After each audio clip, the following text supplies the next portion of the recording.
Hi అండి. నమస్తే. నేను మీ సునీత. వెల్కమ్ బ్యాక్ టు అమ్మ చేతి వంట కిచెన్ అండ్ వ్లాగ్స్.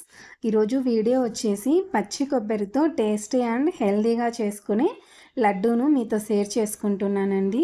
ఇవి టేస్టీగా ఉండడమే కాదు, తక్కువ టైంలో కూడా చేసుకోవచ్చు. ఇంట్లో పచ్చి కొబ్బరి ఉన్నప్పుడు తప్పకుండా ఓసారి ఈ హెల్తీ రెసిపీని ట్రై చేయండి.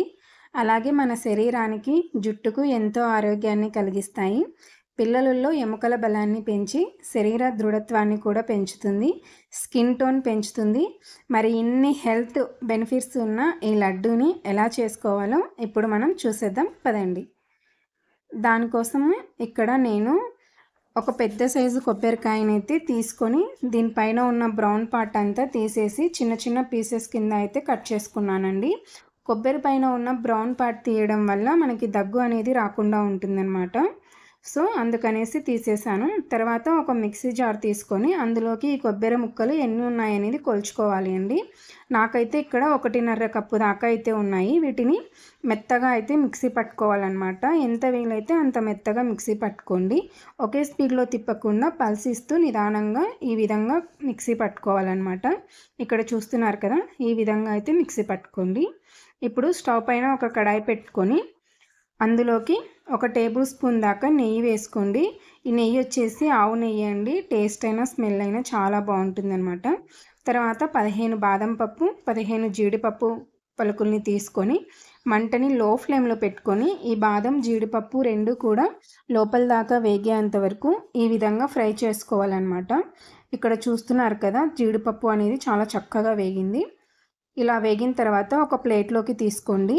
ఇలా ప్లేట్లోకి తీసుకున్న తర్వాత ఇవన్నీ కూడా పూర్తిగా చల్లారిపోవాలండి. చల్లారిపోయిన తర్వాత కోర్సుగా మిక్సీ పట్టి తీసుకోండి. మరీ మెత్తగా అయితే తీసుకోకండి, కొంచెం పలుకులు పలుకులుగా ఉంటే బాగుంటుందన్నమాట.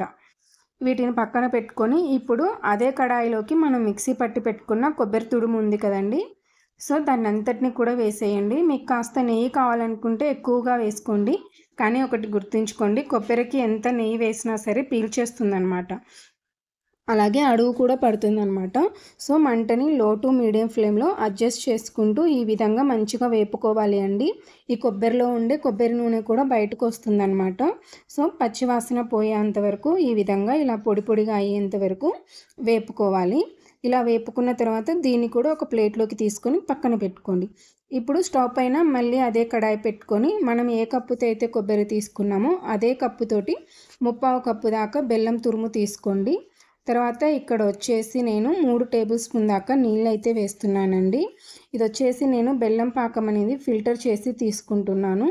మీకు ఇలా కనుక పాకం పట్టుకోవడం రాదు, మాకు తెలీదు అని అనుకుంటే డైరెక్ట్గా బెల్లం అనేది స్టవ్ పైన పెట్టుకొని 1 టేబుల్ స్పూన్ దాకా వాటర్ వేసి బెల్లాన్ని కరిగించి కొబ్బరి వేసి చేసుకోవచ్చు. అలా కాదు ఇలా చేసుకుంటాము అనుకుంటే ఇలా కూడా చేసుకోవచ్చు అనమాట. బెల్లం అనేది పూర్తిగా కరిగిపోవాలి అండి. లేదంటే మీరు కొబ్బరిలోనే బెల్లం కూడా కలిపేసి కొబ్బరి బెల్లం రెండు కూడా స్టవ్ పైన పెట్టుకొని మంటని లో ఫ్లేమ్లో పెట్టుకొని ఆ విధంగా కూడా బెల్లం కరిగించుకోవచ్చు అనమాట.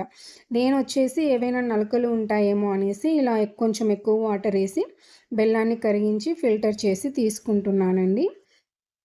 ఇక్కడ చూస్తున్నారు కదా, బెల్లం కూడా పూర్తిగా కరిగిపోయింది. ఇప్పుడు వడకట్టి తీసుకొని వస్తానండి.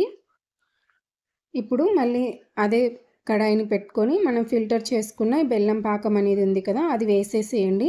నేను వాటర్ అనేది కాస్త 3 టేబుల్ స్పూన్ దాకా వేసాను కాబట్టి పాకం అనేది ఉడికించేటప్పుడే కాస్త దగ్గరకు వచ్చిందండి.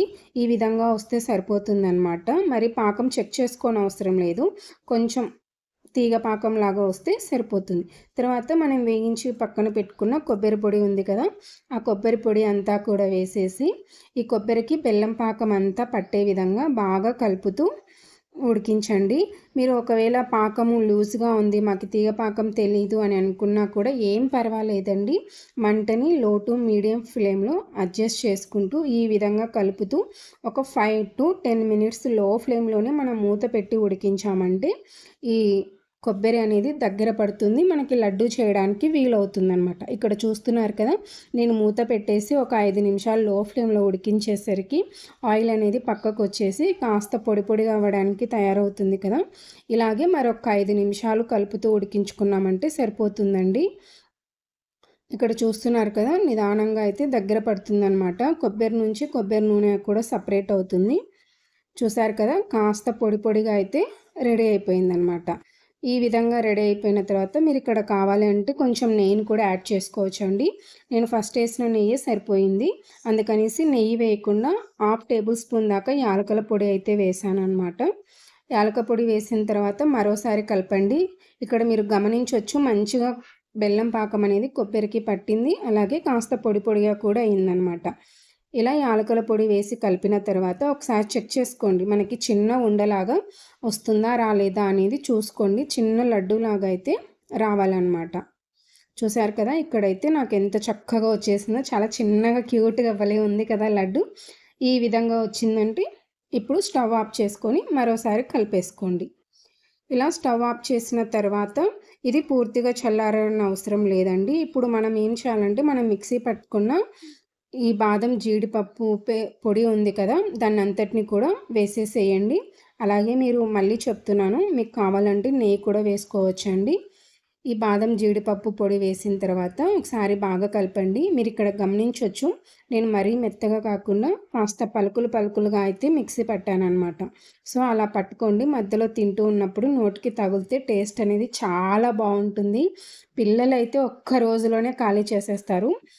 ఇలా కలిపేసుకున్న తర్వాత కాస్త గోరువెచ్చగా అయిన తర్వాత మనం చిన్న చిన్న లడ్డూలాగా అయితే చుట్టుకోవాలండి. చల్లారిన తర్వాత లడ్డూలా చేయడానికి రాదా అనడానికి ఏం లేదండి. మనం పాకంలో వేసి కాసేపు ఉడికించాం కదా 5 నిమిషాల పాటు. సో అందుకనేసి చల్లారిన తర్వాత కూడా లడ్డూ చేయడానికి చాలా ఈజీగా వచ్చేస్తుందన్నమాట. ఇక్కడ చూసారు కదా, లడ్డు అనేది ఎంత చక్కగా వచ్చేసిందో. అలాగే లడ్డు చేసేటప్పుడు ఎప్పుడు కూడా మీరు ఈ కొబ్బరి లడ్డు చేసేటప్పుడు గుర్తుపెట్టుకోండి, గట్టిగా మనం నువ్వుల లడ్డు సున్నుండలు ఒత్తినట్టు గట్టిగా ఒత్తకూడదనమాట. జస్ట్ చేత్తో లైట్గా అలా చాలా శుతిమెత్తంగా ప్రెస్ చేయాలన్నమాట. ఇక్కడ వీడియో క్లిప్లో చూస్తున్నారు కదా, జస్ట్ ఆ విధంగా అలా అలా అలా సుకుమారంగా ఒత్తాలి. మరి గట్టిగా ఒత్తేసామనుకోండి, కొబ్బరిలో ఉండే కొబ్బరి నూనె బయటకు వస్తుంది, అలాగే మనం వేసిన నెయ్యి కూడా బయటకు వచ్చేస్తుంది అనమాట. ఇక లడ్డూలన్నీ అయితే రెడీ అయిపోయాయండి. ఇక్కడ చూస్తున్నారు కదా, మంచి కలర్ఫుల్గా ఎమ్మీగా జ్యూసీగా అయితే ఉన్నాయన్నమాట.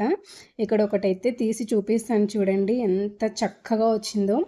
చాలా సాఫ్ట్గా అయితే ఉందండి. టేస్ట్ మాత్రం చాలా అంటే చాలా బాగుంది. పిల్లలైనా మా వారైనా చాలా ఇష్టంగా తిన్నారు. వాళ్ళు ఒకరి మీద ఒకరు పోటీ పడి తిన్నారు. ఆ పోటీలో మా వారే గెలిచారనమాట, ఆయన ఎక్కువగా తిన్నారనమాట. సో ఇవైతే మా అమ్మ చేసి పెట్టేదన్నమాట.